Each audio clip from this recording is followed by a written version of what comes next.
إن الحمد لله نحمده ونستعين ونستغفره ونعوذ بالله من شرور أنفسنا وسيئات أعمالنا من يهده الله فلا مضل له ومن يضلل فلا هادي له أشهد أن لا إله إلا الله وحده لا شريك له أشهد أن محمدا عبده ورسوله اللهم صل وسلم وبارك على محمد وعلى آله وصحبه ومن تبعهم بإحسان إلى يوم الدين أما بعد.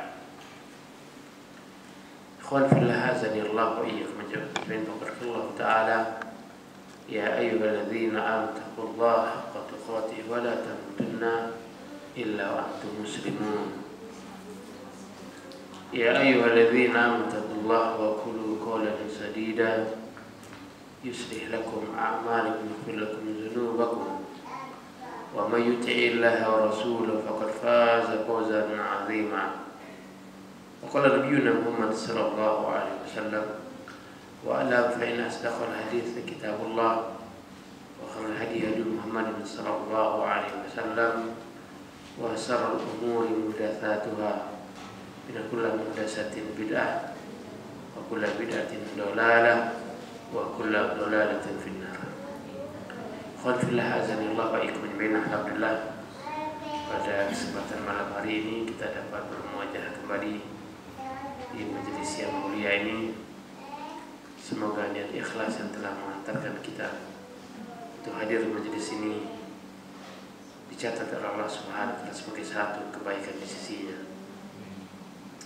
Alhamdulillah azanillah wa ikum ajma'in. Pada kesempatan hari ini kita akan meneruskan kajian kita tentang al-bid'ah wa atharuha al-fard wal mujtama', bid'ah dan dampaknya bagi pribadi atau masyarakat, di mana kita masuk pada kaidah dalam memahami ma'rifat bid'ah. Pada malam ini kita masuk insyaallah pada kaidah yang kelima, an-niyatul hasanah la tukhriju syai'al muhdas an kauni bid'ah bitilkan niyah. Niat yang baik tidak mengeluarkan sesuatu yang muhdas, yang diada-adakan dari keadaannya bid'ah dengan niat itu. Jadi niat baik itu tidak menjadikan amal ibadah kita yang bid'ah merubah keadaan bid'ah itu menjadi sunnah. Karena niat baik di dalam ibadah tidak cukup. Ibadah itu tidak ada sekedar niat baik. Ibadah dituntut yang pertama ikhlas lillah, yang kedua mutabah bi sunnati Rasulillah sallallahu alaihi wasallam. Bermula dari niat yang baik, niat yang ikhlas, kemudian harus mutaba'ah bisunnah, ikut pada sunnah Nabi sallallahu alaihi wasallam. Sehingga kaidahnya niat yang baik kita ini tidak merubah keadaan ibadah kita yang bid'ah menjadi sunnah. Ikhwah, bukankah kebanyakan kaum muslim dalam ibadah niatnya baik?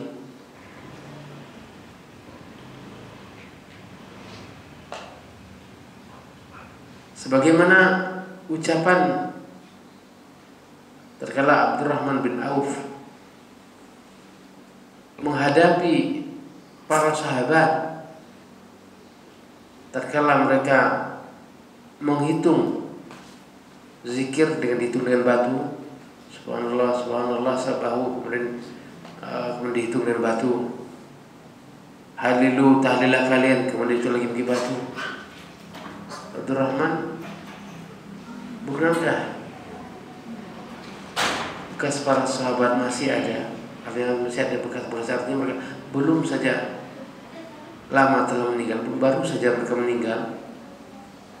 Mereka katakan, ya Abu Abdurrahman, ma'arna illa bi khair. Ya Abu Abdurrahman, tidaklah kami bermaksud kecuali kebaikan. Tidaklah kami bermaksud kecuali kebaikan. Apa jawabnya Abdurrahman? Dia kata kamuridin lil khair ayusibahu. Berapa banyak orang bermaksud ingin kebaikan kemudian tidak mendapatkannya.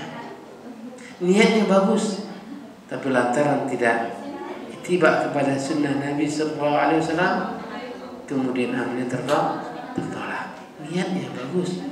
Berapa banyak orang yang menginginkan kebaikan, kemudian dia tidak mendapatkannya, lantaran tidak tiba kepada sunnah Nabi Sallallahu Alaihi Wasallam. Khonifillah arsalanallahu wa iyyakum ajma'in. Wa qalu sallallahu alaihi wasallam innamal a'malu binniyat wa innamal likulli imrin ma nawa.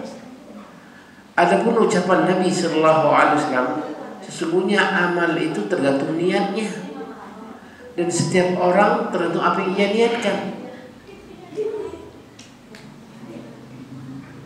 Betul, kalau dikatakan kita tergantung pada niat kita, betul. Tapi masalahnya walaysal murad bihi ay amal minal a'mal. Laysal murad, bukan yang dimaksud di sini adalah amalan dari seluruh amalan. Wa innamal murad bihi al amal warid fil kitab. Tapi maksudnya sini adalah amal yang warid dalam kitab, warid dalam sunnah. Wa idza kana warid fil kitab was sunnah yakunu shawaban. Kalau ternyata amalnya itu amal yang warid dari kitab dan sunnah, maka niatnya menjadi baik. Jadi bisa benar ibadahnya bila mana dia warid dalam kitab dan sunnah. Kalau tidak sesuai dengan kitab dan sunnah, meskipun dia niatnya bagus, maka amalnya tertolak karena tidak cukup sekedar niat yang bagus. Qala Muhammad bin Ajlan la yuslu al-amal illa bi thalas. Amal itu tidak akan pernah bagus kecuali ada 3 perkara dalamnya. Takwa kepada Allah, niat hasanah, wal isabah. Amal ibadah kita itu akan benar bila mana ada takwanya kepada Allah, ada nilai takwanya. Apa takwanya? Tidaklah kita ibadah kecuali warid dari Rasul. Namanya bertakwa. Tidaklah kita melakukan satu ibadah kepada Allah kecuali kita yakin dan tahu bahwa itu disyariatkan. Ini takwa namanya.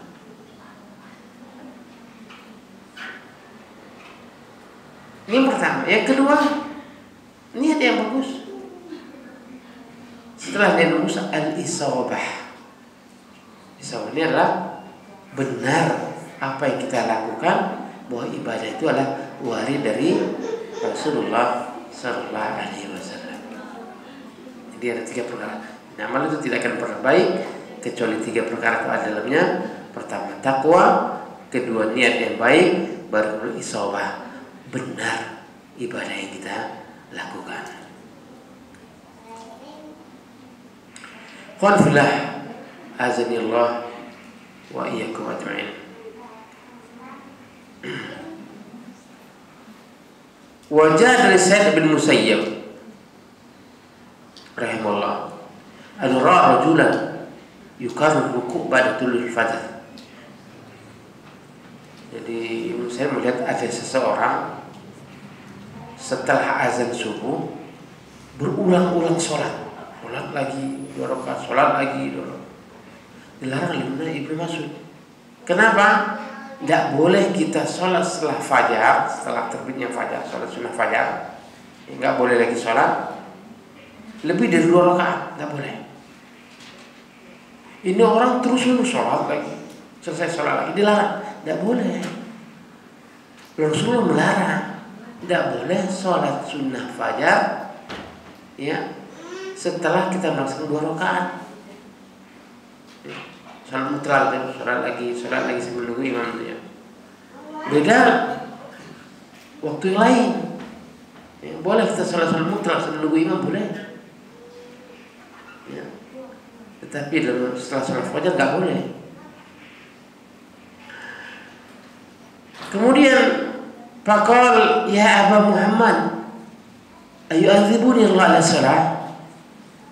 Kalau dilarang, dia jawab yang sholat tadi, ya Abu Abdurrahman, apakah Allah itu akan mengazab saya lantaran saya sholat? Ini kan alasan kan? Alasan sekian banyak orang, ya apakah ngaji saya ini ngaji apa? Lantaran ngaji ini kemudian saya diazab Allah? Apa lantaran karena saya puasa nih diazab oleh Allah? Saya nih puasa loh, saya nih ngaji loh. Maka apa jawabnya Pak? Jawabnya qala walakin yu'adzibuku ala khilafi sunnah. Akan tetapi Allah akan mengazab kamu itu karena lantaran kamu menyelisih sunnah, bukan karena melakukan sholat. Karena kamu menyelisih sunnah. Sunnah mengatakan tidak boleh kemudian kita laksanakan. Ini sekali lagi apa? Allah mengazab kita itu lantaran kita menyelisih sunnah.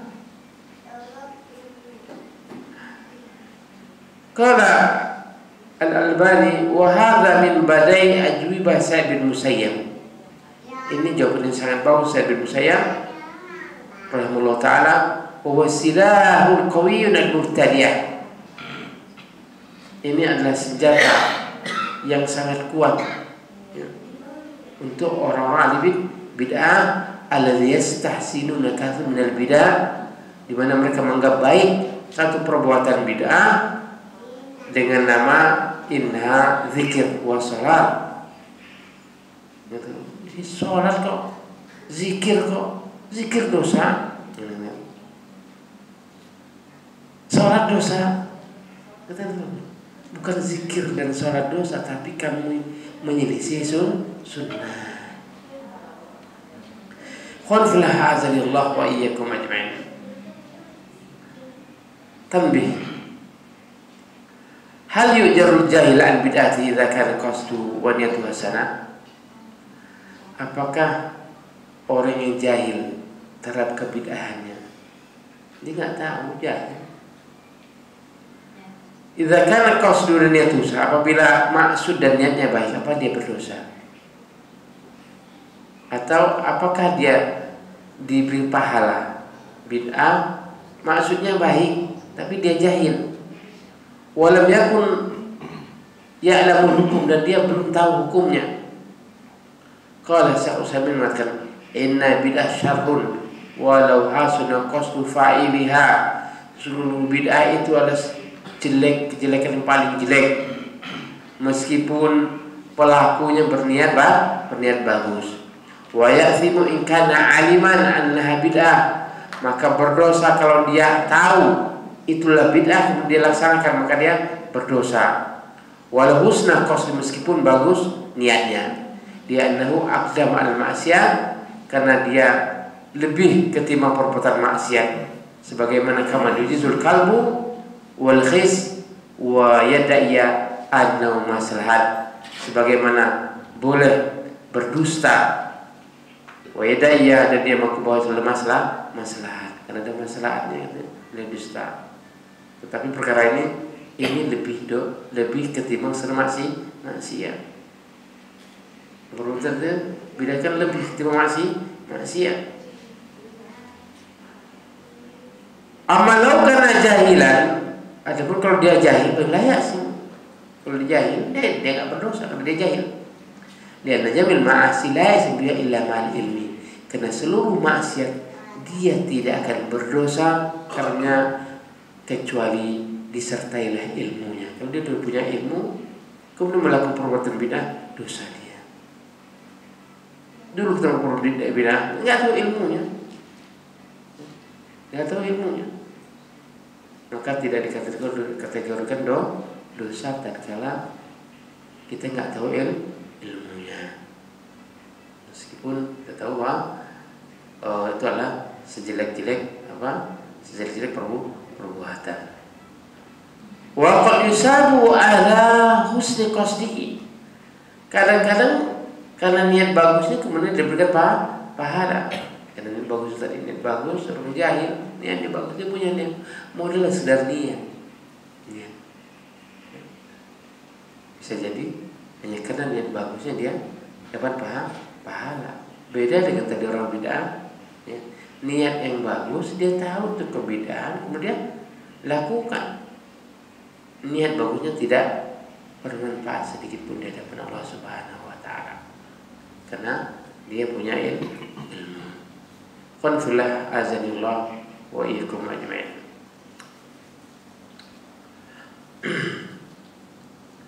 Jadi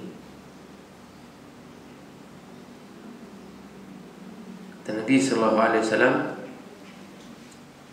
lilladzi lam yaud asabta sunnah.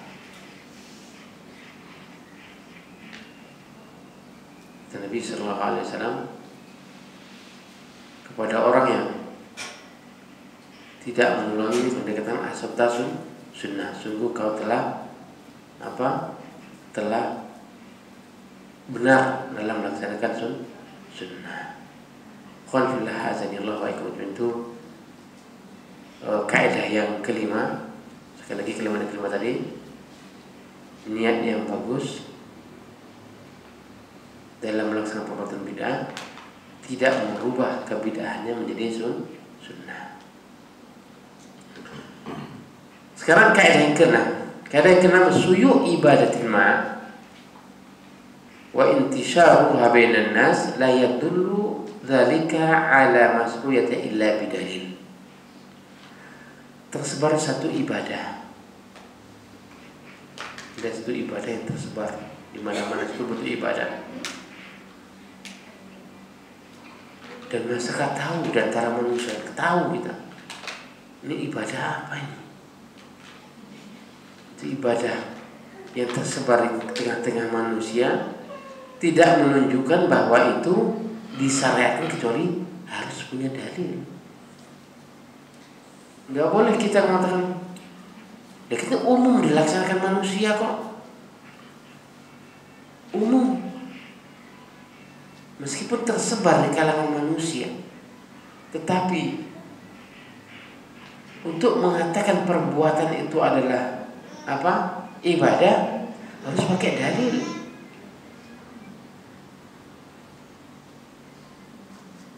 Tidak boleh kita pakai dalil ya orang umum. Nah, biasanya kita nggak umum karena kita mau cari yang umum.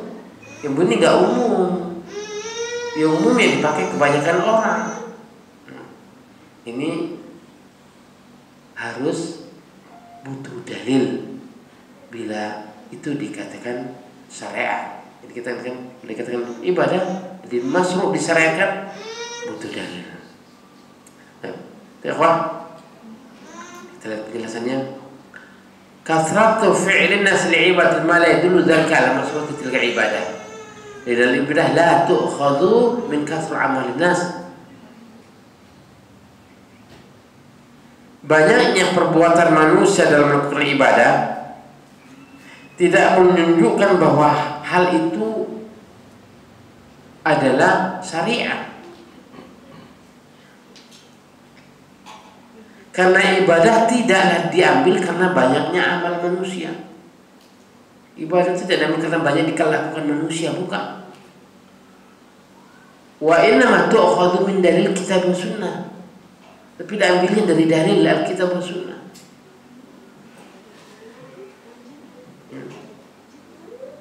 Lihat misalnya satu bentuk yang dulu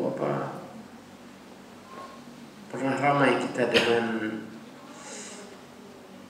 ada zikir bersama, ada istighatsatul kubra.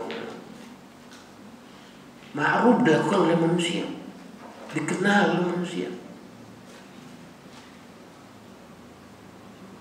Jadi untuk mengatakan bahwa itu disyariatkan butuh dalil, mana dalilnya?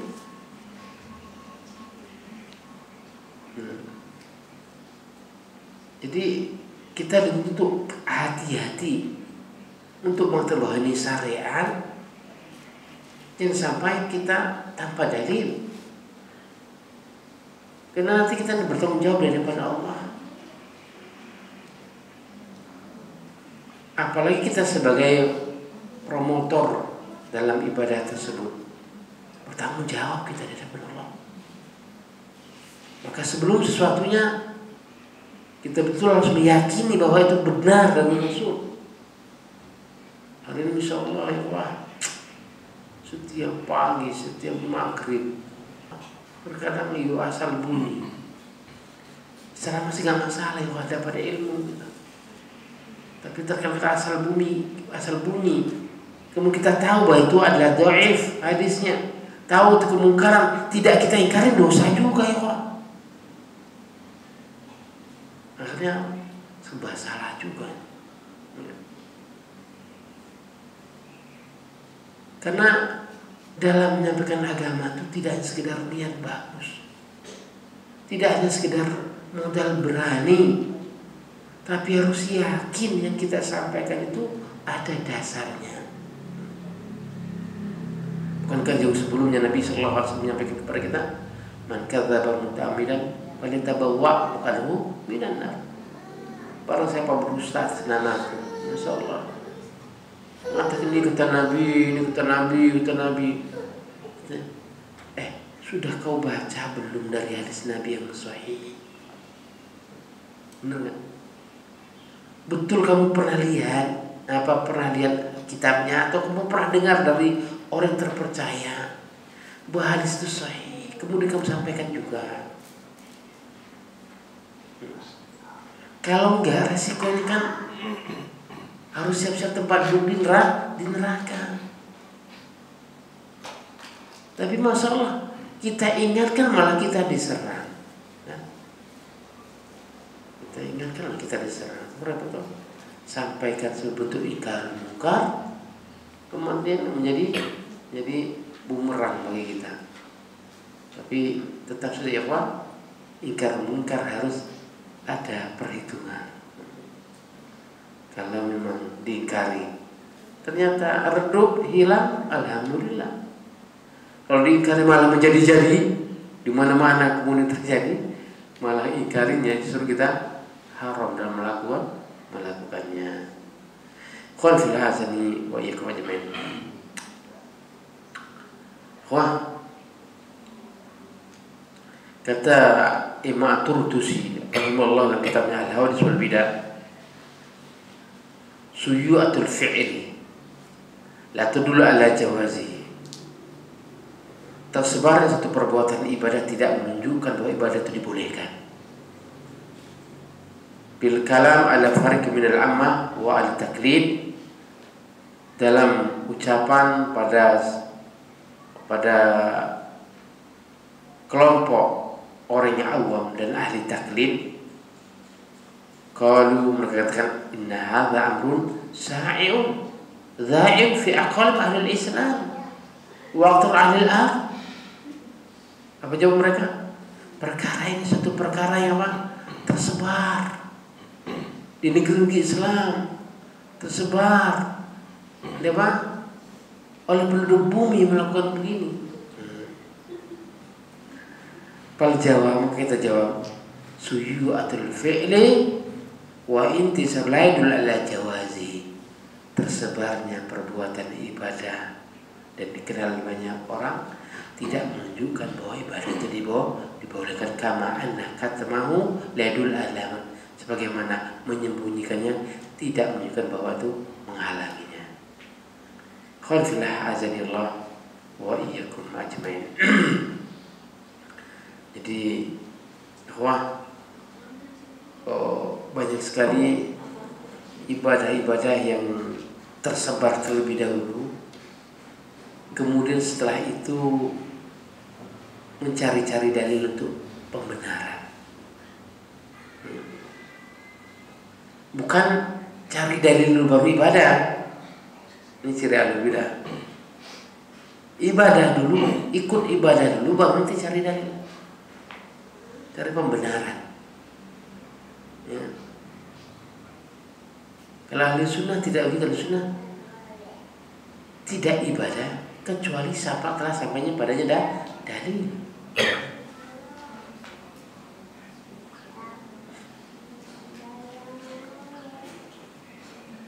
Qul filah azanillah wa ikum ajma'in.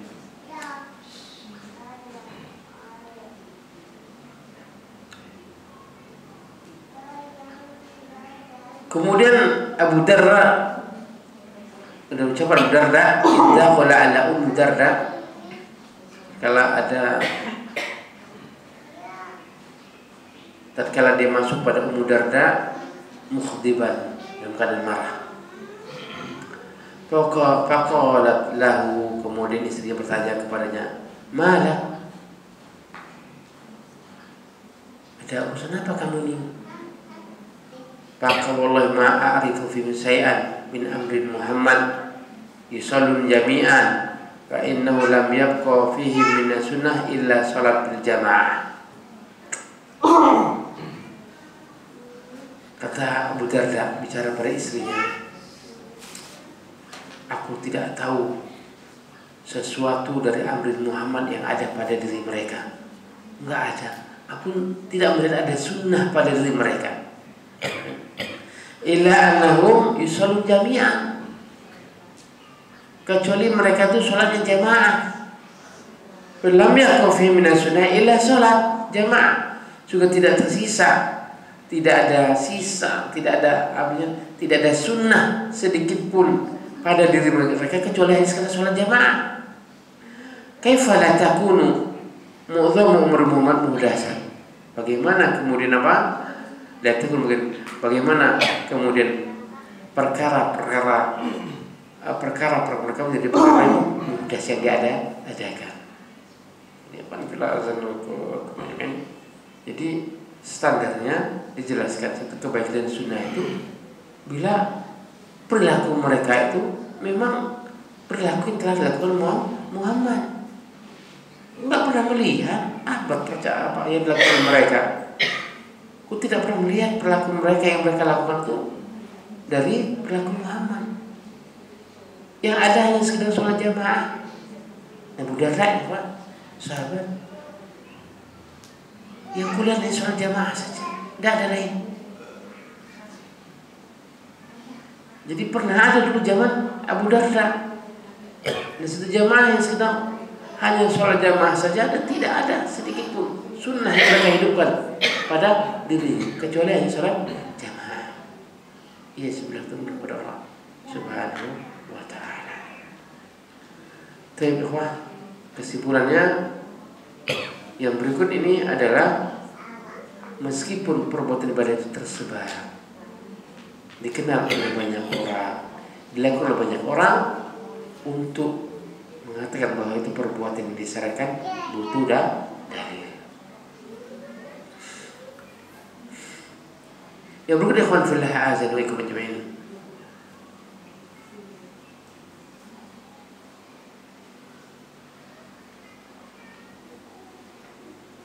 Al-aslu, asalnya, anna ihdas ziyadatin ma fi'il ibadah minal ibadah, sesungguhnya perbuatan yang nambah dalam ibadah. Perbuatan ihdas ini perbuatan yang baru dia. Menambah dalam ibadah itu la yufsidul ibadah kulliyah, tidak merusak ibadah seluruhnya. Wa innama dzalikal amru mudas zaid, akan tetapi perkara yang diadakan yang ditambah-tambah itu yakun wal fasid faqat, itulah yang menjadi yang rusak itu saja yang rusak, tidak rusak seluruhnya. Illa idza kana zaid, kecuali apabila tambahnya itu mukhillan bil asl ibadah. Jadi kalau dia tambah itu ternyata menjadi sebab akan hilangnya ibadah. Jadi misalnya kalau tambahan sebenarnya dia melakukan pada takbiratul satu kalau ibadah satu kesatuan, kalau ibadahnya rusak padanya rusak semua. Tapi kalau ini enggak, pada satu bagian saja, misalnya kalau kemudian dia ibadah perbuatan bedanya pada takbirnya saja, maka pada itu saja yang rusak, tidak rusak seluruhnya. Nah, pada takbirnya saja, misalnya takbir itu kan ada setara bahu, ada setara telinga takbirnya. Menurut sedekapnya ada mengangkat setelah takbir, ada takbir dulu baru mengangkat tangan, atau berbarengan baru tahu baru takbir. Allahu Akbar, ada kemudian Allahu Akbar baru begini, ya, atau bareng Allahu Akbar, 3 perkara ya. Kemudian dia takbir yang berbeda dengan itu, maka bisa disebut apa? Yang rusak hanya sekedar dalam takbirnya, tidak pada keseluruhannya. Kalau kemudian perkara-perkara yang penting dalam soal yang bisa, misalnya ini kan pada rukun hilang jadi apa? Jadi kalau rukun ini rukun ya, kalau rukun berarti menjadi semuanya jadi rusak. Misalnya sunnahnya bukan pada takbir, bukan takbir. Kalau rukunnya ini berarti bisa menjadi rusak semua, kan dia rukun. Misalnya perkara yang sunnah misalnya, ya seperti apa? Menggerak-gerakkan jari, menggerakkan jari kan ada yang goyang-goyang, digerak-gerakkan, ada yang kemudian hanya kita tidak digerakkan. Meskipun di dalam perkara yang luas ya bicarakan, so digerakkan itu bukan kemudian digerakkan, tapi karena kencing begini sih menimbulkan gerakan, karena kuat yang dalam menuju sehingga menimbulkan gerakan, ini namanya tarik. Dan ini disebutkan oleh muridnya Syekh Al-Albani. Muridnya berkisah, saya sholat di samping Syekh Al-Albani dengan menggerak-gerakkan begini. Syekh Al-Waini ya, muridnya saya namanya Syekh Al-Waini. Kata Syekh Al-Albani setelah sholat, kenapa kamu gerak-gerakkan begini? Kata Syekh Al-Waini, loh aku kan baca kitab yang kau tulis. Kata Al-Albani, iya aku tulis kitabnya, tapi menggerakkannya bukan begitu. Muridnya saja bisa salah dalam memahami tulisan gurunya yang langsung berguru nih Pak Al-Albani itu. Al-Albani, gerakan tarik itu bukan sengaja begini, tetapi tatkala ditentukan begini dan menimbulkan gerakan ini sebenarnya tarik. Karena kita gerakan dia dengan sendirinya dia bergerak, maka gerakan dia yang kemudian ditakuti syaitan. Jelaskan langsung Nabi Sallallahu Alaihi Wasallam dan alam luas dan perkara ini yang sangat luas. Tapi ikhwan fillah, azaniyai wa iyyakum ajmain.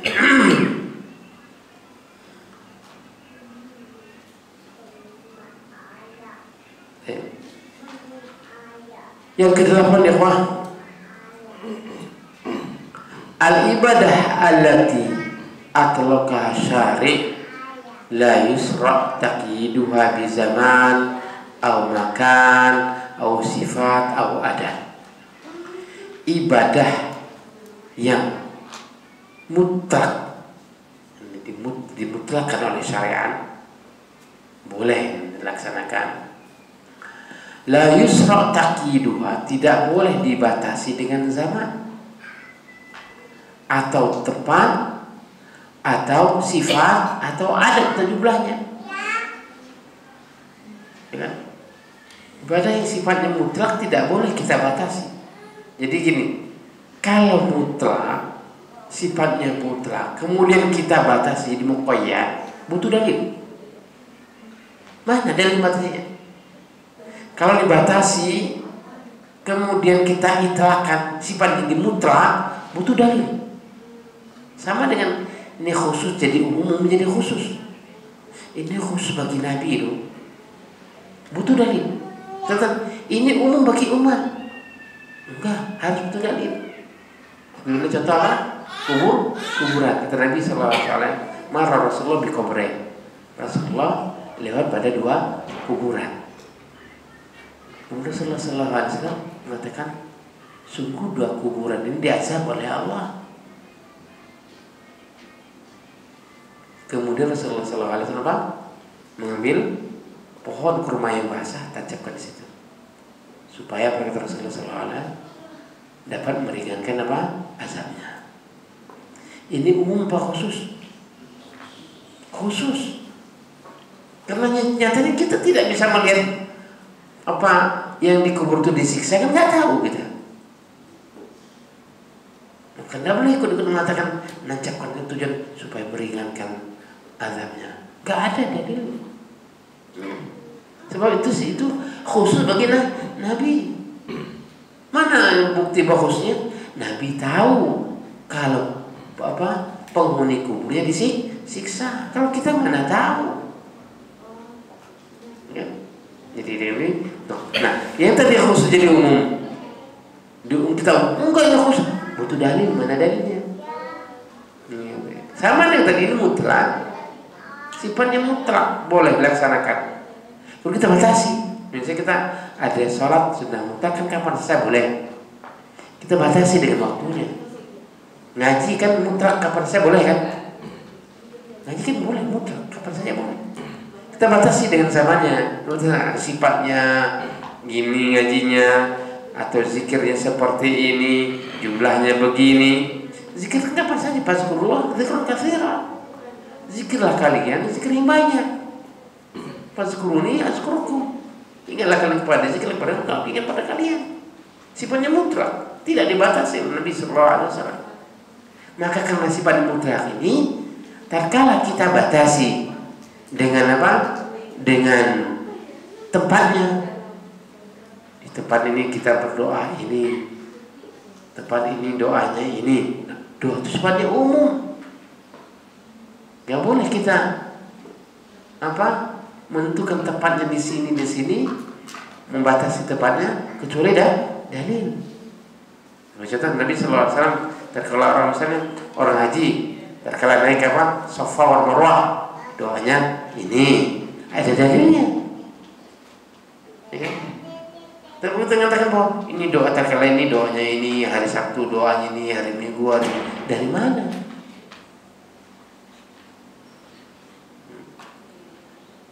Jadi tempat, zaman, masanya, ya, nggak boleh kita tentukan tempatnya.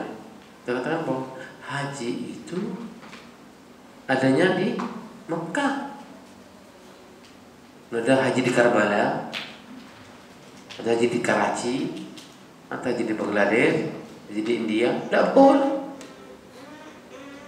Haji di Mekah, umrohnya di Mekah. Qanafillah azani Allah wa ajma'in.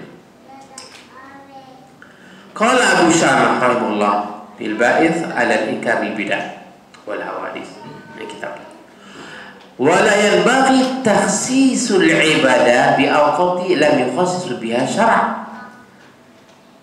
Sebaiknya tidak boleh kita mengkhususkan ibadah pada waktu-waktu yang tidak dikhususkan oleh syariat. Jadi tidak mengkhususkan. Malam Jumat kita khusus ngaji misalnya surat Yasin. Mana ada dalil menjelaskan baca surat Yasin malam Jumat? Tapi adanya surat Al-Kahfi. Ada dalilnya. Jadi ini kemudian jadi masalah. Memang salah kalau kita ngaji. Bukan masalah salah atau tidak salah, itu masalah kamu menyelisih sunnah. Dengan apa menyelisih sunnah? Boleh nggak ngaji malam Jumat? Boleh saja. Tapi kalau mengkhususkan di malam Jumat untuk ngaji Yasin, masalah gitu masalahnya. Ini kan kaidahnya kan. Karena tadinya mutlak kapan saja boleh. Malam Selasa boleh, malam Senin. Kok mengkhususkan malam itu? Hal itu dalil. Kemudian ada dalil mengatakan bahwa surah Al-Kahfi baca malam Jumat dan ada dalil yang sahih.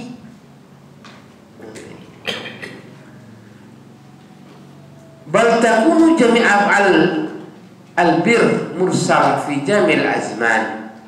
Tetapi seluruh perbuatan-perbuatan baik itu fi jamil azman, pada seluruh zamannya.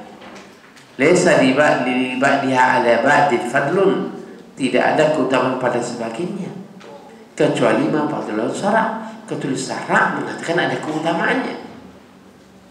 Tidak boleh kita mengatakan ini utama, ini lebih utama, ini abdoliyahnya.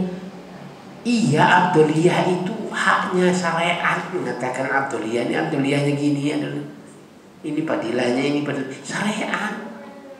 Kalau syariat tidak mengatakan itu tidak utama. Kita mana dalilnya?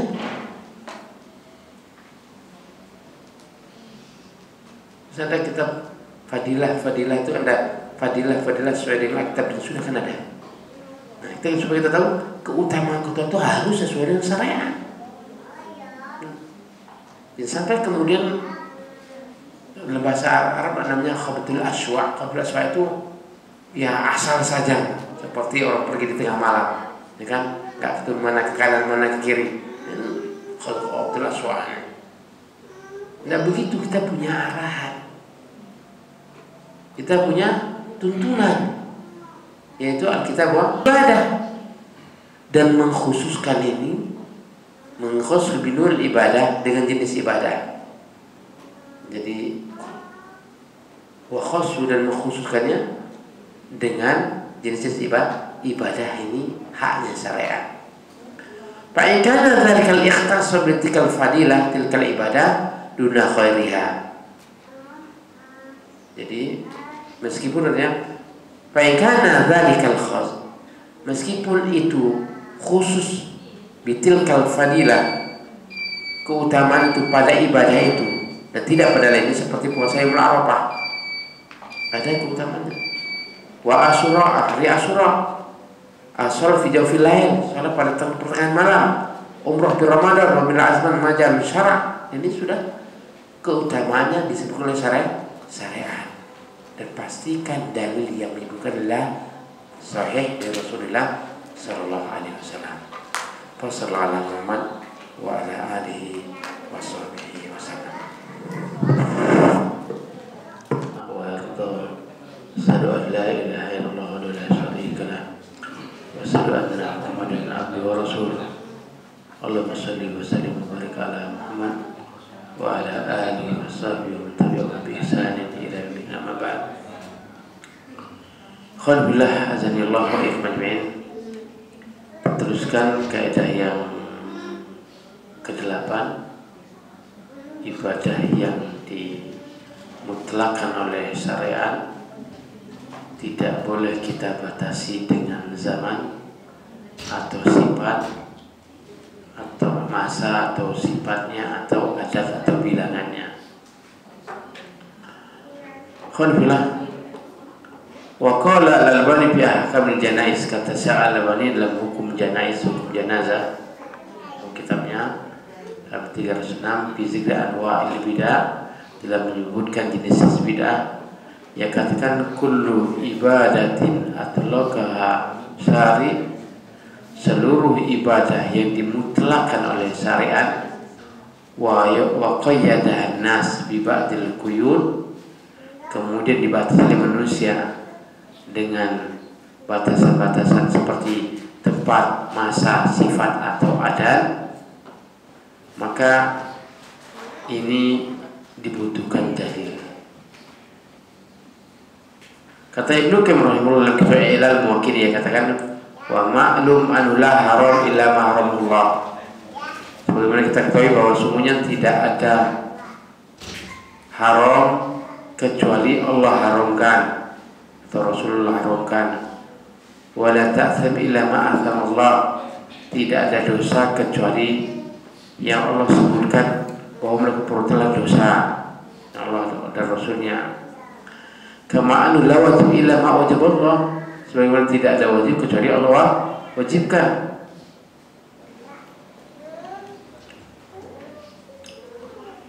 Wala haram illa ma haramullah, dan tidak Allah haramkan, tidaklah haram kecuali yang Allah haramkan. Wala din illa ma syara'a, dan tidaklah agama kecuali apa yang Ia syariatkan. Fal aslu fil ibadah, asal ibadah itu butlan. Jadi asal ibadah itu butlan, ya. Hatta yakuma dalil alal amr, sampai datang dalil yang memerintahkan. Wal aslu bil uqud wal muamalah, sihah, asal dalam akad dan muamalah itu sihah, benar, boleh sampai ada dalil yang melarang atau dalil yang membatalkannya. Asal-asalnya boleh sampai dalil yang haramnya. Oleh karenanya kata Syekh Muhammad Shalih Utsaimin, waliya'lam, daklah dia tahu, anna mutaba'ah, sungguhnya ittiba kepada Nabi itu la tatahaq, tidak akan terrealisasi illa idza kana amal, kecuali apabila amal itu muwafaqah li syariah, mengikuti syariah atau sesuai dengan syariah di dalam umur sittah. Jadi amal kita itu bisa dikatakan ikut pada Nabi apabila 6 perkara ini ada di dalamnya. Ya, dan misalnya syarat satu misalnya yang pertama adalah sebabnya. Ayakuna amal mukhlis bisa babi dalam sebab. Hendaklah amal kita itu sesuai dengan syariat dalam sebabnya. Kenapa kamu ibadah? Sebabnya di bulan Asyura ada dalilnya. Kenapa kamu puasa di hari Arafah? Kenapa kamu puasa Senin dan Kamis? Kenapa kamu puasa Yaumul Bid? Ada sebabnya. Dan sebab ini harus diatur oleh syariah. Tidak boleh kita memberikan sebab yang tidak diberikan oleh syariah. Wa dzalika bi yaf'alul insan ibadah. Ya demikian itu bahwa manusia beribadah li sabab lam yaj'alullah ta'ala sababan. Allah sendiri tidak menjadikan sebab. Seperti yusolli raka'atain kullama dakhala baitahu wa yattakhidhu sunnah. Sebenarnya contoh misalnya masuk ke rumahnya raka'atain, kalau dia masuk ke rumahnya wa yattakhidhu sunnah, dan dia menjadi sunnah pada mardud, ini amalnya mardud karena tidak ada dalil menjelaskannya. Sama masuk ke rumah salat 2 rakaat gitu ya. Jadi sebabnya harus dari Allah Subhanahu wa taala.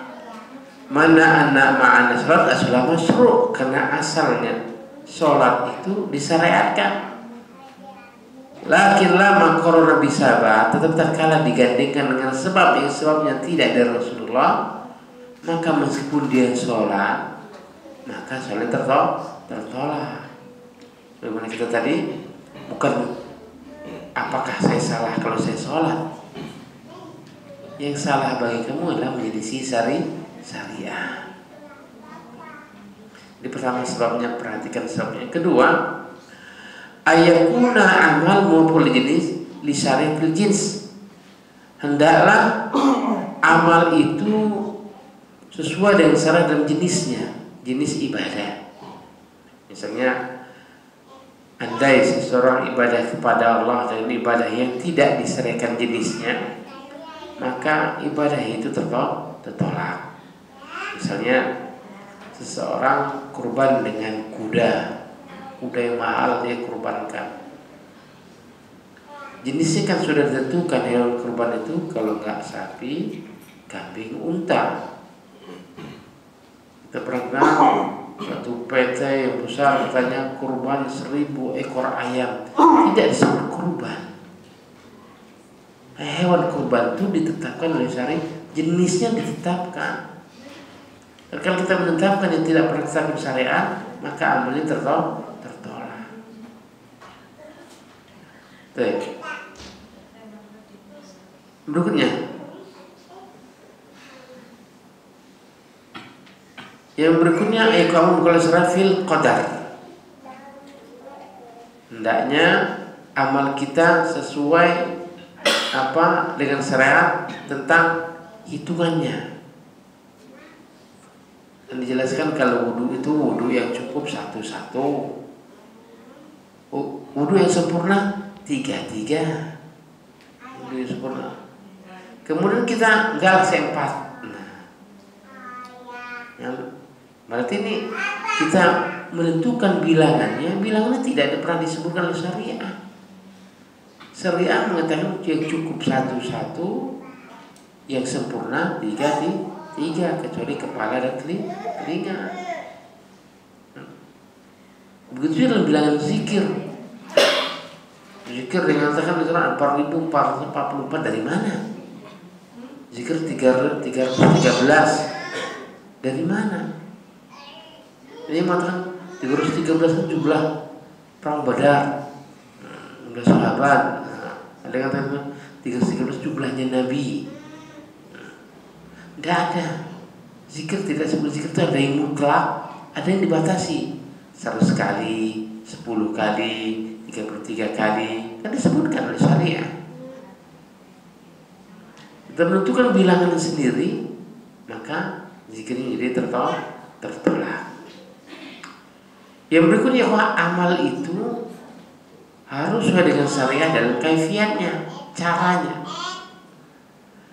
Caranya telah disebutkan oleh Allah subhanahu bagaimana caranya ibadah telah disebutkan oleh Allah. Kemudian dia menyelisih syariah dalam kaifiatnya, maka tidak diterima. Misal, law anna rajulan shalla wa sajada qabla yarka'. Andai seorang tuh satu sholat dan sujud sebelum dia ruku, pas sholat itu batil, sholatnya batil, berdoa. Tidak disebutkan syariah. Atau habis sholat dia berdoa, di sholat untuk kemudian selesai sholat dia sujud doa kepada Allah. Kita katakan, kaifiat ini dari mana? Dikatakan kan akrabul abdu kan, jadi hamba itu paling dekat kepada Allah itu sujud nih. Waktu sujud masuk dalam sholat, bukan kemudian ujug-ujug sujud kemudian berdoa. Ini kaifiatnya harus dari Rasul. Maka terkadang mereka pelaku bid'ah itu biasanya punya dalil, tapi salah dalam memahami dalil, salah menempatkannya. Itu juga bisa zikir, doa, kemudian sujud. Setelah sujud, bangun sujud kemudian pergi kita sujud apa? Ya berdoa lah kepada Allah. Maksudnya kaifiatnya tidak pernah disebut Nabi. Kata Nabi kan seorang hamba itu dekat kepada Allah kalau sujudnya, iya, tapi dalam sholat. Maka para ulama kadang membiasakan sujud terakhir pada sholat fardu itu lebih lama ketimbang sujud yang lain. Isinya berdoa kepada Allah.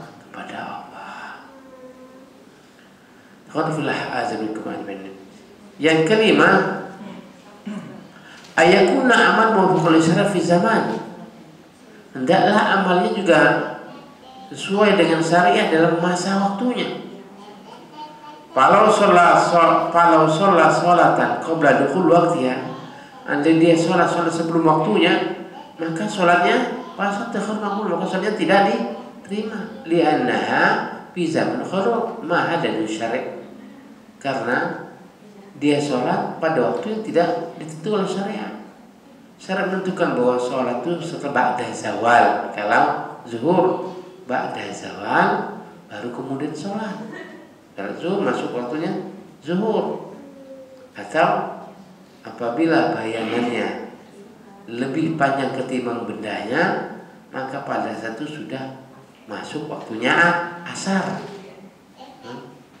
Berdiri matahari, ternyata bayang kita lebih panjang ketimbang kitanya, maka pertanda sudah masuk waktunya asar.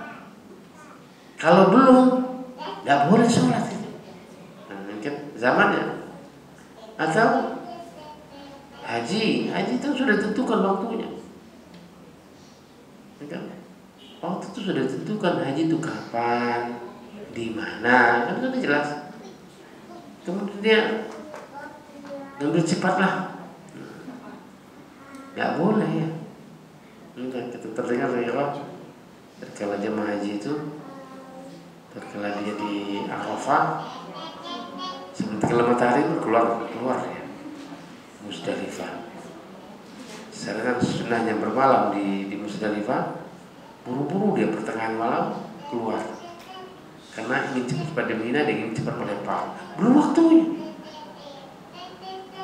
Dan itu besok pagi setelah terbit matahari kan? Gitu. Tapi masalah jamaah, ya kan?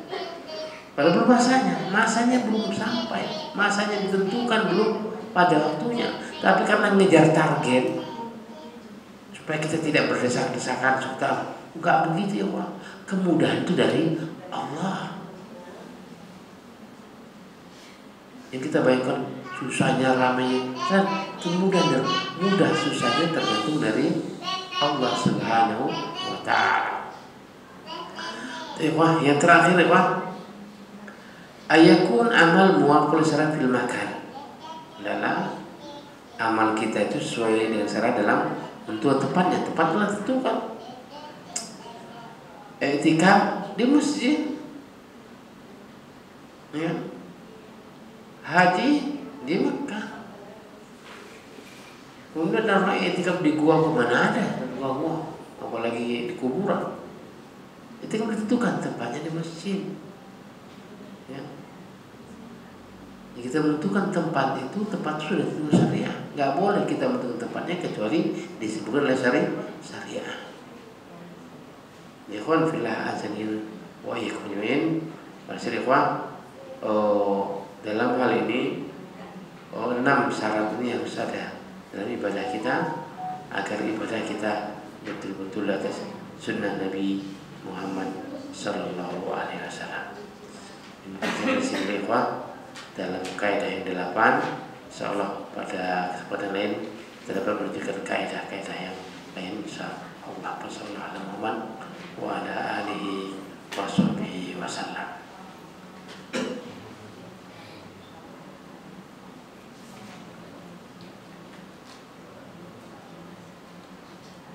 Kalau ada pertanyaan silakan.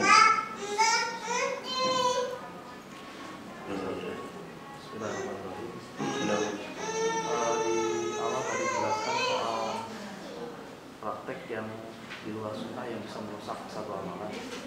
Ada kalanya di sebagian praktek sholat berjamaah itu imamnya sebelum memulai itu membaca surat An-Nas gitu. Itu apakah karena dia meniatkan di awal sholat, apakah hanya sebagiannya atau seluruhnya amalan itu rusak? Oh iya. Jadi alhamdulillah azan teman-teman. Jadi kalau amal itu tidak menjadikan hilangnya ibadah yang lainnya, maka hanya itu saja yang hilang, yang tidak terima.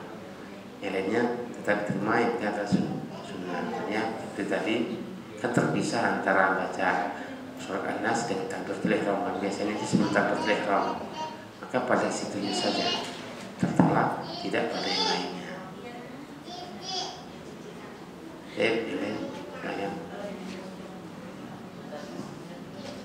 Apabila seseorang diajak atau diundang oleh ahli bid'ah, misalkan diajak yasinan, Gimana diajak yasinan.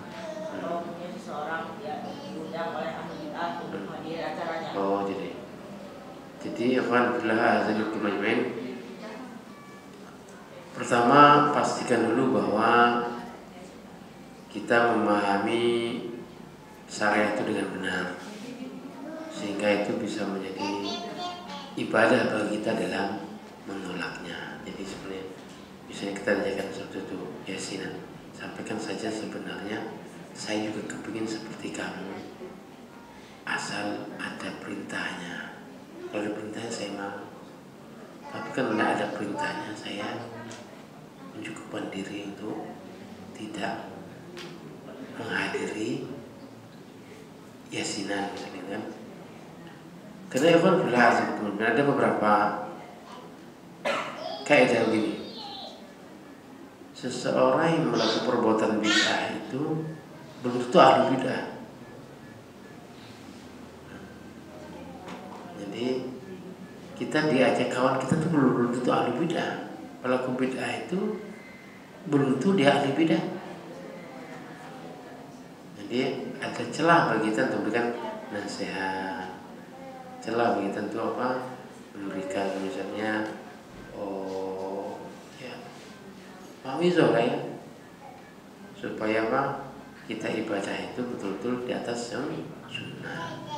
Maka yang lebih bagus kalau memang kita tidak masalah, saya tidak terbiasa dalam melaksanakan itu. lebih selamat tuh. Ke depan juga nggak diulang lagi nggak masalah. Ya. Jadi yang biasa saya lakukan seperti itu. Saya nggak biasa, kami tidak terbiasa untuk melaksanakan hal seperti itu. Insyaallah pada acara lain kita bisa bareng-bareng. Misalnya ada muamalah, ada gotong royong, boleh kita melakukan gotong royong. Perkara ibadah, pastikan bahwa ibadah itu memang ibadah yang sunnah. Bila tidak sunnah, sunnah apa? Selesai. Jadi kita terus punya sikap yang jelas. Kan beragama itu harus punya sikap yang jelas, no? Jangan punya sikap begini, enak, gak hadir, gak enak. Gimana ya? Gak hadir sajalah, meskipun kita tidak baca Yasin. Dia kadang-kadang enak tidak enak. Perkara enak tidak enak itu ini yang menghalangi kita dalam melaksanakan sunnah. Jelaskan saja, saya tidak terbiasa untuk melaksanakan keyakinan. Selesai. Dan kali kita tidak ada masalah. Allah Ta'ala a'lam.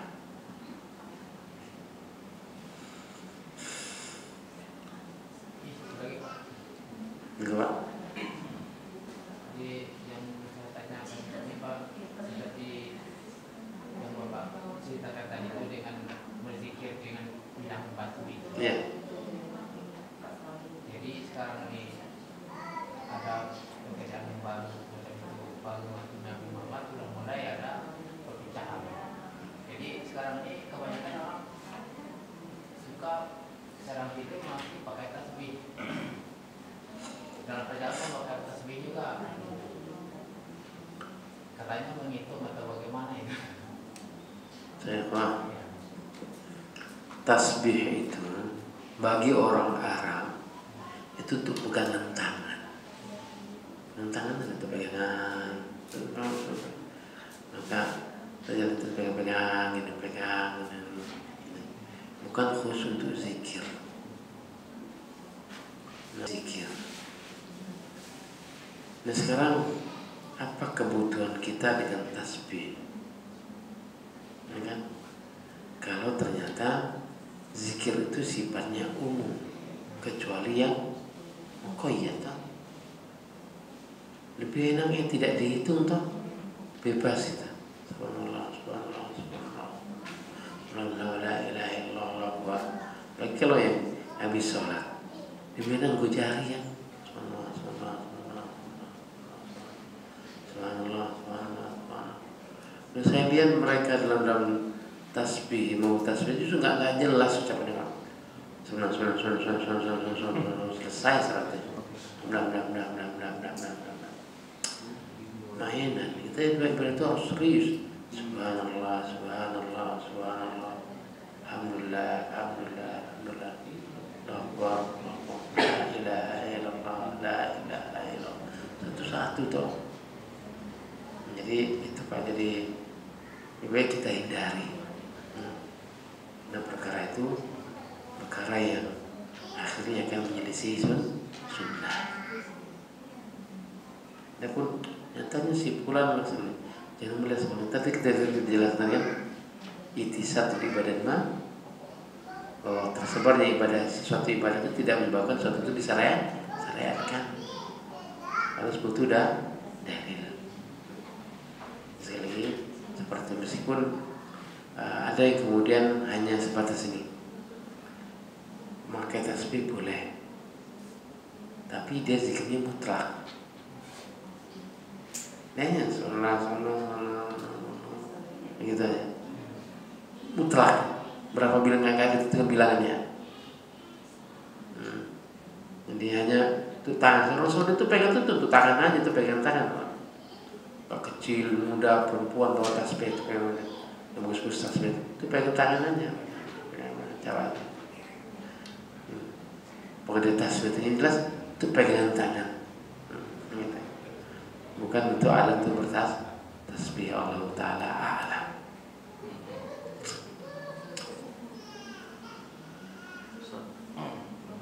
Perkara terkait berita yang kemarin soal kedatangan tokoh agama Nasrani Paus, kemudian penyikapan dari tokoh agama kita yang cenderung berlebihan, itu dalam timbangan syariat seperti apa ya Ustaz?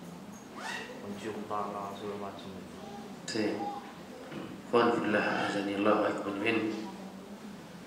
Kita kedatangan tentang Paus Kristus Spiritus atau racun tikus.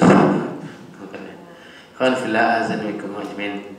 Memang ikhwas, kalau kita lihat Dewan Nawakidul Islam, ditinjau dari pembatal keislaman, terjatuh dalam pembatal keislaman. Jadi kita minta kepada Allah agar kita ini tidak terbawa-bawa, tidak sampai seperti itu hanya karena cuan. Ya kan? Mantu-mantu karena cuan, Pak. Ya kan? Jadi khilafillah azamnakum ajmain, menghinakan diri pada orang kafir itu sama sekali tidak boleh. Harus orang kafir itu yang hormat, tunduk dan patuh kepada orang Islam. Dulu Pak, tatkala seorang ulama diundang oleh seorang paus sekarang ya, maka dia menginginkan supaya dia itu datang dalam keadaan menunduk, pintunya dikecilkan, dipendekkan, agar dia datang menunduk gini. Rupanya ulama ini pinter, dia masuk tapi mundur. mundur dia masuk tapi mundur, bungkuk mundur.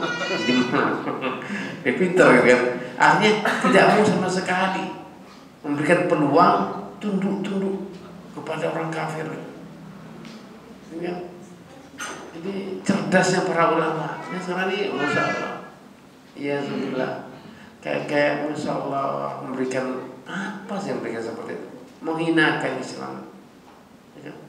Memang ya pertama memang ya framingnya seperti itu ya, supaya Islam itu terjadi pluralisme, terjadi sinkretisme. Padahal di negara sini nggak sinkretisme Pak. Paus sendiri nggak didapatkan satu masjid nggak di Thailand, di Italia susah dapat masjid. Kemudian di Indonesia mengharap supaya kita nih sama-sama menghormati, sama-sama sinkretisme lah, semua agama benar gitu. Jadi pluralisme gitu kan. Padahal dia sendiri tidak seperti itu. Nah Islamnya saja yang kemudian tunduk seperti itu. Seperti itu kan tidak dibenarkan syariat. Kalau kita baca dalam Nawakidul Islam, jatuh timbangan dalam syariat, jatuh dalam perkara wala dan baroknya itu kepada orang kafir. Allah Ta'ala. Sebenarnya fitnah pada zaman ini ya. Belum lagi fitnah apa lagi? Fitnah Ba'lawi lagi. Banyaknya. Aduh. Saya katakan masa kita ini selamat. Kita ini daerah sini selamat ya. Kenapa? Kita nggak ada wali-wali sini, nggak ada Habib-Habib gitu kan. Nah, sana masalah asal berjanggut, hidung mancung, Habib. Alhamdulillah. Ya. Saya ada kawan yang ada kita orang Saudi asli, dia nikah dengan orang Natar, tinggal di Natar. Dia katakan, kami di Saudi tidak ada satupun ngaku haji. Padahal turunan Nabi Quraisy itu adanya di sana, di Mekah. Tidak ada orang pun saya harus sentuh Nabi, ada satupun. Mereka kan ceritanya imigran dari Iran ke Yaman. Keturunan Nabi itu kan, keturunan Nabi itu karena sebelum perang Qadasiyah menang perang Umar bin Khattab, dikasihlah apa hadiah putri raja dinamakan Husain. Itu keturunan Nabi. Tapi kan tidak semua satu negara keturunan Nabi itu. Tidak satu negara keturunan Nabi. Dulu ya Pak, di zaman Khalifah Al-Mutawakkil, ada perempuan namanya Zainab mengaku turunan Nabi. Dihormati oleh mati pokoknya. Sampailah beritanya ke khalifah. Kata khalifah, panggil. Khalifah kemudian diskusi dengan ulama yang betul-betul yang turun Nabi Muhammad bin Hadi Sarang. Sudah kata keturunan Nabi yang asli ini, sudah panggil saja dia. Dia panggil, siapkan katanya kerangkeng singa. Ada singa lapar situ. Kata keturunan Nabi ini, ya sudah kalau kamu keturunan Nabi, masuklah kamu ke kerangkeng singa. Karena keturunan Nabi tidak akan pernah dimangsa hewan buas. Menantang juga yang perempuan ini. Ya udah kamu duluan. Masuklah. Yang apa? Yang keturunan Nabi ini masuk di kerangkeng itu sampai dalam dingkruk itunya Pak, singanya itu dingkruk. Diam di hadapannya. Ya sudah, sekarang giliran kamu. Ya udah saya nggak berani. Yang lihat singanya nggak berani saya. Yang ternyata dia palsu. Nah kalau asli masuk nggak berani dia. Itu dalam apa kekhalifahan Al-Mutawakkil Abbasiyah ya. Allah Ta'ala alam. Ini kan hari ini gampang kita sih. Si berkuasa ya. Ini siapkan. Itu kan buaya kan. Allah Ta'ala alam. Wassalamualaikum warahmatullahi wabarakatuh. Subhanakallahumma wa bihamdika asyhadu an la ilaha illa anta astaghfiruka wa atubu